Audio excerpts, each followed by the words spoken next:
슬기로운 라디오 생활 1부 이슈 초대석으로 문을 열겠습니다. 오늘의 손님은요, 대한민국 안전의 1번지에서 오셨는데요.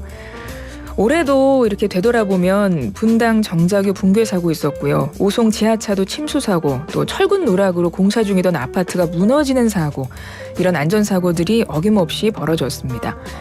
우리 사회 최고의 화두 안전이라고 할 수 있을 텐데요. 국토교통부 산하 안전전문 공공기관 국토안전관리원 김일환 원장과 함께 이야기 나눠봅니다. 원장님 어서 오세요. 예, 안녕하세요. 앞에 카메라가 있는데요. 우리 인사 말씀 한 말씀만 해주세요. 예, 저 국토안전관리원 원장 김일환입니다. 많은 국민들이 관심을 갖고 있는 안전, 특히 건설 안전에 대해서 저희 기관이 책임을 지고 있습니다. 올해도 뭐 저희 바쁘게 보냈지만 내년도 그렇고 앞으로도 쭉 국민 안전을 위해서 최선을 다할 생각입니다. 반갑습니다. 예, 반갑습니다. 원장님. 오는 10일, 그러니까 모레입니다. 예. 모레가 기관 출범 3주년이라고 들었습니다. 예. 축하드립니다. 아유, 감사합니다. 뭐 3주년 생일 파티 계획 있으신가요? 뭐 생일 파티보다도 저희 직원들한테 네. 고생했다고 그리고 앞으로 잘 좀 해달라는 그런 뭐 당부 정도 이렇게 할 생각입니다. 뭐 회식하실 건가요? 그런 건 다른 계획은 없고요. 그렇군요. 따로 회식 계획은 없으시군요. 네.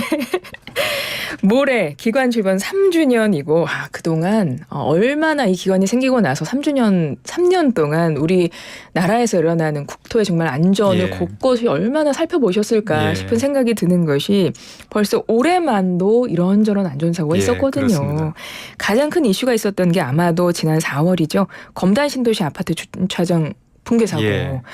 그 당시에 무량판 구조가 원인이다 이러면서 예. 말들이 많이 나왔었습니다. 그래서 많은 사람들이 여전히 무량판 구조 예. 걱정하고 이거 괜찮은 거야 싶으면서도 여전히 무량판 구조 아파트들이 많다면서요. 예. 그래서 궁금하실 것 같아요. 예. 이게 어떤 겁니까? 먼저 무량판 구조라는 걸 좀 말씀을 좀 드리고 싶은 게 이게 보통 그 바닥 하중이 우리가 얘기하는 대들보라고 하는 보를 통해서 기둥을 통해서 이렇게 밑으로 전달이 됩니다. 네. 근데 이제 무량판 같은 경우는 이름 그대로 이 보가 없이 바닥 하중을 바로 이제 기둥으로 전달하도록 그렇게 하고 있습니다.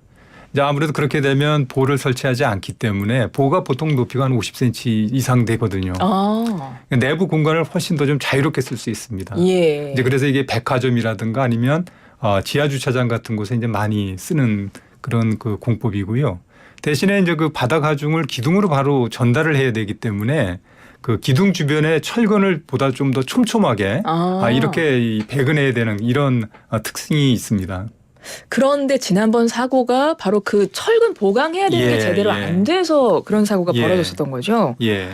근데 무량판 구조 아파트가 전국에 굉장히 많은 걸로 알고 있고 그중에서 아마도 이번 그 올해 사고 때문인 건지 한 427개 단지에 대해서 안전점검 실시한 게 그 이유였나요? 예, 그렇습니다. 말씀하신 것처럼 이제 그 사고가 나니까 그 국민들이 많이 좀 불안해하셨던 맞아요. 거예요. 예. 근데 이제 국토부에서 이걸 이 국민 불안 해소 차원에서도 그렇고 전국에 있는 아파트를 한번 실제로 안전점검을 그러면 해보자 해서 이제 시작을 한 거였고요. 저희가 그 지난 8월부터 한 2개월 동안 그 안전점검 기관과 같이 안전점검을 했습니다. 네. 점검을 했는데 그 많은 국민들이 걱정하는 뭐 철근 누락이라든가 아니면 뭐 콘크리트의 그 강도 저하라든가 이런 게 없기 때문에 뭐 그 처음에 사고가 났을 때 걱정했던 그런 불안감은 안 가지셔도 될 것 같습니다. 그러면 이번에 한 420여 개 단지의 무량판 구조 안전 점검을 실시한 결과 문제 없음. 예, 그렇습니다. 그러면 입주하신 분들은 안전하게 사셔도 된다는 말씀이신 그렇습니다. 거죠? 맞습니다. 근데 이 무량판 구조가 이제 철근 보강만 잘 돼서 공법만 제대로 다 원칙에 맞춰서 지으면 굉장히 또 효율적인 공법이라는 얘기도 들은 것 같아요. 예. 아까 이제 말씀드린 것처럼 이 보가 없기 때문에 층고를 상당히 높일 수도 있고요. 그리고 보통 그 요새 많은 아파트들이 예전 아파트들은 이 벽식을 많이 썼습니다. 그러다 보니까 그 내부의 공간 활용도가 굉장히 좀 제한된 면이 있었거든요. 이제 무량판 같은 경우에는 그 공간 활용도가 높고 넓고 그래서 상당히 그 잘 짓게 되면 말씀하신 것처럼 굉장히 그 좋은 그런 공법입니다. 네, 그러니까 원칙만 잘 지켜서 제대로 공사하면 된다 이런 말씀이신 건데요.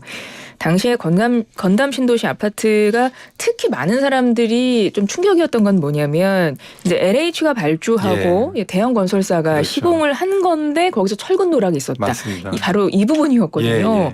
그래서 어떻게 이런 일이 발생했는지가 좀 너무 의아하면서도 예. 앞으로 이런 일은 안 일어날 수 있을까? 좀 재발 예. 방지 대책 잘 세워줄 수 있을까? 이런 부분 예, 좀 궁금해 예. 하시는 것 같아요. 그 사고 내용을 좀 자세히 살펴보면 그 설계를 할 때 일부 철근을 좀 누락해서 설계한 게 있고요.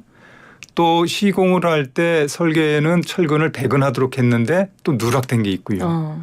근데 이거를 총괄적으로 어떻게 보면 관리하고 감독하는 기능을 갖고 있는 게 감리자인데 네. 감리자가 그런 거에 대해서 등한시했던 겁니다. 그러니까 설계에서부터 시공 감리까지 이 각 단계에서 누군가 한번 문제 제기를 하고 그렇지 않다고 생각을 했으면 이 사고가 안 났을 텐데 이제 그러지 못하고 이게 다 이제 어떻게 보면 이제 피해간 거죠. 쉽게 얘기하면 담당 하는 분들의 인식 자체가 굉장히 좀 안이하거나 뭐 이 정도는 괜찮겠지 하는 그런 좀 안전의식 부재가 가장 큰 원인이었던 것 같습니다.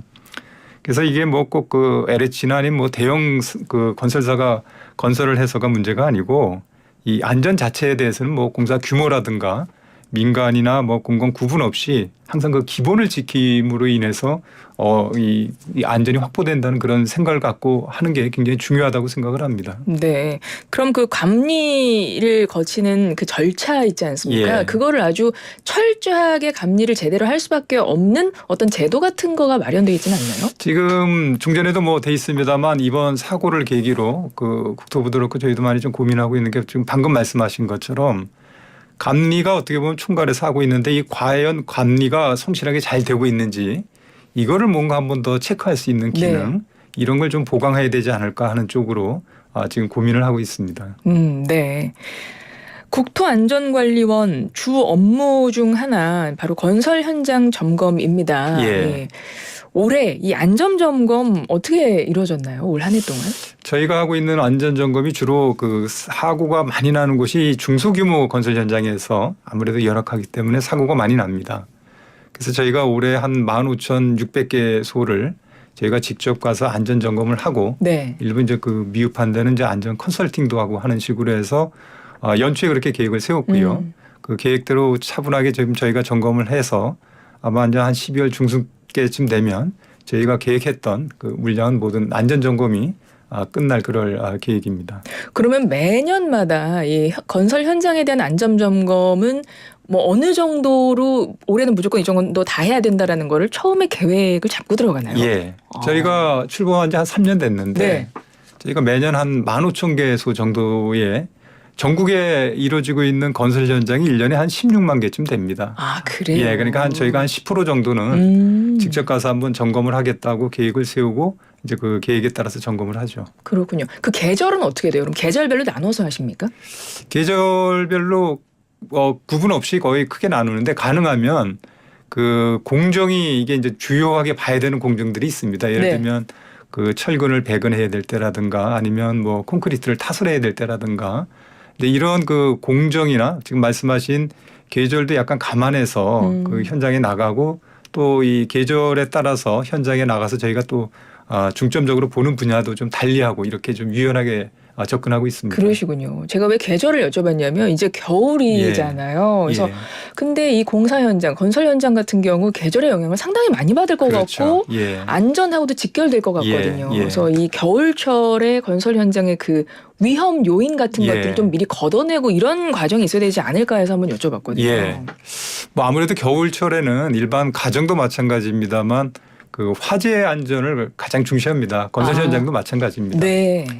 이유 중에 하나가 특히 이 겨울에는 이 춥기 때문에 실내 공사를 많이 합니다. 실내에서 내부 인테리어 하면서 뭐 뿜칠을 하거나 아니면 페인트 칠을 하거나 단열재를 붙이거나. 근데 이제 이게 예를 들면 용접 작업도 내부에서 인테리어 하면서 많이 하거든요. 네네. 이럴 때 이제 용접 불꽃 같은 게 이제 인화성 물질에 붙게 되면 대형 화재로 이어져 가지고 그렇죠. 상당히 위험한 경우가 많이 있습니다. 실제 지난 2020년에 이천 물류 화재 사고가 네네. 지하에서 났는데 그때도 한 38명이 돌아가셨거든요. 맞습니다. 그래서 저희가 이제 겨울철에는 아무래도 그 화기 같은 화재 안전에 많은 중점을 두고 점검을 하고 있습니다. 그렇군요.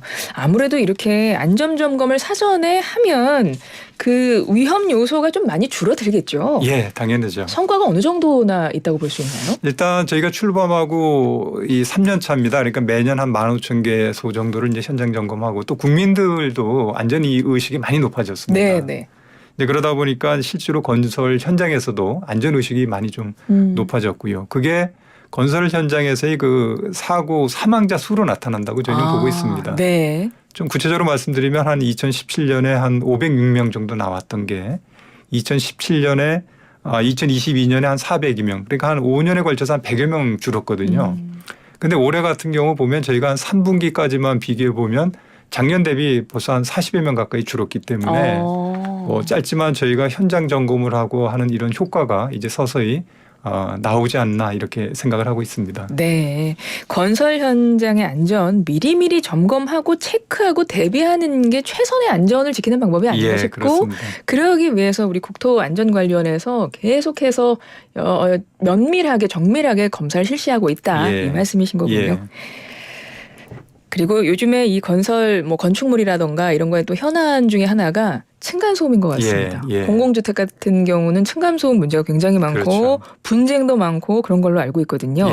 근데 이 분쟁을 줄이기 위한 제도를 도입했다고 이야기를 들었습니다. 이게 어떤 제도입니까? 이게 이제 그 바닥 충격음 성능 검사 제도라는 건데요. 뭐 말이 좀 어렵습니다. 네. 쉽게 말씀드리면 종전에는 이 층간소음 문제가 되니까 허가를 받기 전에 우리는 이런 정도로 층간소음을 줄일 수 있습니다 하면서 사전 인정받은 그 제품을 허가를 받습니다. 네. 근데 그리고 이제 그렇게 시공을 하죠. 네네. 근데 이제 그 시공을 하고 나서 준공 단계에서는 별도의 뭐 검사나 이런 거 없이 시공 전에 그냥 허가 그렇죠. 받으면 바로 쭉 가는 거군요. 그러면 이제 그대로 성능이 이 확보됐을 거라고 보고 이제 허가를 내줬는데 사용 승인을 내줬는데 이제 그러다 보니까 뭐 사전에 인증받은 거와 실제는 이제 다를 수 있지 않습니까? 다를 수 있겠죠. 이제 그래서 이 정부에서도 이 층간 소음을 근본적으로 좀 해결하기 위해서 사전에 인정받은 그 성능이 과연 시공한 다음에도 나오느냐를 직접 이 사용 검사를 하기 전에 한번 보겠다고 하는 게 이 바닥 충격음 성능 검사입니다. 그렇군요. 그러니까 다 만들고 나서도 한번 검사 받아라 이 얘기네요. 그래서 만약 검사를 받았는데 이게 제 기준에 좀 미달됐다거나 이럴 경우에는 이걸 재시공하거나 아니면 그로 인한 손해배상을 입주민들한테 충분히 해주거나 이런 식으로 해서 근본적으로 층간소음을 좀 막겠다는 그런 제도라고 보시면 됩니다. 바닥 충격음 성능 검사. 뭐 어떻게 바닥 막 두드립니까? 어떻게 조사를 하는지 궁금해요. 그 층간소음이 되게 이제 그 중량과 뭐 경량으로 나눠지는데요. 아마 그냥 쉽게 얘기하면 많은 사람들이 이 민원을 제기하는 것 중에 예를 들면 위에서 어린아이가 뛰거나 뭐 이렇게 사람이 걷거나 이렇게 되면 이 충격음이 전달되지 않습니까? 이걸 저희가 이제 중량 충격음이라고 하는데 이거하고 이제 비슷한 환경으로 저희가 테스트를 합니다. 그러니까 2.5kg쯤 되는 고무공을 1m 높이에서 그냥 떨어뜨립니다. 근데 그때 발생되는 소음이 기준에 들어가느냐 안 들어가느냐 이걸로 저희가 이제 검사를 하도록 그렇게 하고 있습니다. 그러면 이제 아파트를 지었어요. 공공주택을 지었어요. 그럼 어느 집에 들어가서 그거를 검사를 하는 거예요? 세대가 여러 세대잖아요. 그러니까 지금은 보면 그 컴퓨터가 그 세대 중에 2%를 무작위로 선정을 하도록 그렇게 하고 있습니다. 그러니까 뭐 어느 집이 될지는 모르죠. 그럼 몇 퍼센트 정도 전체 2%입니다. 2%요? 그러면은 2%면 약간 이렇게 생각하시는 분들도 계실 것 같아요. 이런 검사하는 건 너무 필요하다, 좋다 하지만 2%만 하면 너무 적지 않을까? 충분히 뭐 그렇게 생각하실 수 있죠. 근데 아마 이제 무작위로 선정을 하기 때문에 나름 뭐 객관성은 있다고 보는데 말씀하신 것처럼 이 대상 수를 더 늘려야 되지 않느냐는 그런 요구도 충분히 있기 때문에 아직은 이제 뭐 저희 그 제도 초입 단계이기 때문에 그 정도로 하는데 아마 시간이 지나게 되면 이걸 더 늘려서 뭐 한 5%까지도 늘려야 되지 않을까 하는 그런 생각도 합니다. 알겠습니다. 그 층간소음은 그렇게 바닥 층간음 이제 검사를 한다고 하셨고 바닥 충격음 성능 검사 한다고 하셨고 근데 벽간소음도 사실은 만만치 않거든요. 그렇죠. 거기는 뭐 검사하는 거 따로 없나요? 그게 결국은 이 층간 소음할 때 이제 벽을 통해서 혹은 바닥에서 직접 오는 게 이제 합쳐져서 만들어지는 게 층간 소음이거든요. 그렇군요.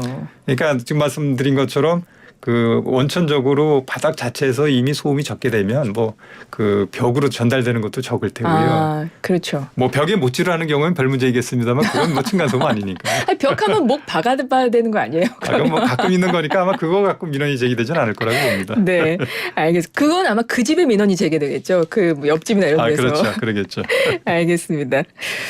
그리고 이 바닥 충격 성능 검사한다는 말씀드렸고 이 검사가 완료된 단지들도 있나요? 이 제도가 언제 도입됐나요? 이게 작년 8월 달에 도입이 됐고요. 그때 조건이 그때 사업 승인을 받은 공동주택부터 적용을 한다 이렇게 했거든요. 네. 이제 그러다 보니까 보통 아파트 같은 경우에는 그 공사 기간이 한 2, 3년 걸립니다. 그렇죠. 그래서 아무래도 단지가 크고 세대 수가 많은 아파트는 내년 하반기부터 좀 본격 들어올 것 같고요. 올해 그 규모가 작은 한 40세대쯤 되는 공동주택에 대해서는 두 군데에 대해서 저희가 지난 11월 달에 검사를 하는 게 있고요. 그 검사를 했더니 뭐 다행히 규정 내에 들어왔기 때문에 큰 문제 없이 끝난 그런 사례가 있습니다. 그렇군요. 그리고 제가 또 하나 여쭤볼 거는 그 요즘에 우리가 이제 기후 변화가 굉장히 심각해지지 않았습니까? 올여름에도 뭐 이제 호우도 이제는 집중호우가 아니라 뭐 그렇죠. 극한호우 뭐 이런 맞습니다. 표현도 있고 태풍 같은 것도 와도 이제 예전보다 훨씬 더 강력하게 오고 맞습니다. 폭설, 폭우가 쏟아지기 때문에 이런 것들이 건축물에 직접적인 영향을 주잖아요. 맞습니다. 공사 현장은 말할 것도 없고요. 이에 대한 좀 기후에 대한 대비도 있어야 되지 않을까요? 지금 말씀하신 것처럼 그 온난화 때문에 생긴 기후 변화가 건설 현장이나 시설물에 막다한 영향을 줍니다. 그러니까 영향을 주는 부위를 좀 미리 살펴보면 올 여름에 저희가 직접 경험한 거이기도 합니다만 집중호우가 있을 수 있고요.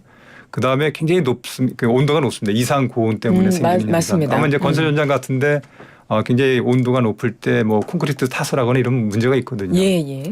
그리고 태풍 같은 경우에도 예전에 저희가 생각했던 것보다 훨씬 더 강한 바람을 몰고 옵니다.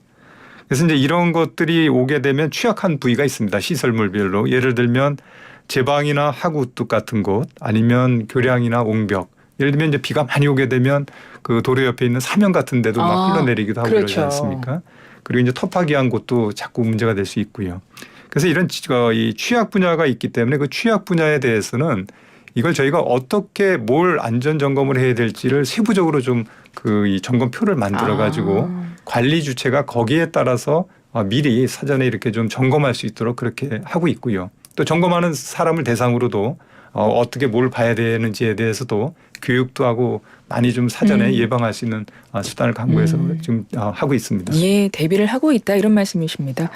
건설 현장, 건축물 시설의 안전 관리를 전담하는 곳입니다. 그 안전 관리가 어떻게 이루어지고 있는지 청취자분들도 잘 아실 수 있는 시간이었을 것 같아요. 국토안전관리원장님 김일원 원장님과 오늘 말씀 나눴는데요. 벌써 시간이 다 됐습니다. 원장님 이제 끝으로 끝인사 한마디 해주셨으면 좋겠어요. 2024년 어떻게 준비하고 계신가요? 저희 국토안전관리원의 그 본연의 역할이 국민의 생명과 재산을 보호하는 겁니다. 그래서 내년에도 저희 본연의 역할에 더욱 충실히 그리고 아주 하는 일도 좀 더 고도화할 수 있도록 그렇게 하려고 합니다. 건설 현장에서는 좀 안전 문화가 보다 더 정착되도록 하고요. 시설물 노후에도 대비하고 특히 올해같이 그 무량판 아파트 같은 이런 긴급 사태에 대해서도 저희 기관이 할 수 있는 일에 대해서는 신속하게 지원할 수 있는 그런 체계와 기술을 좀 마련할 그럴 생각입니다. 알겠습니다. 김일환 국토안전관리원장님과 함께했습니다. 원장님 고맙습니다. 감사합니다.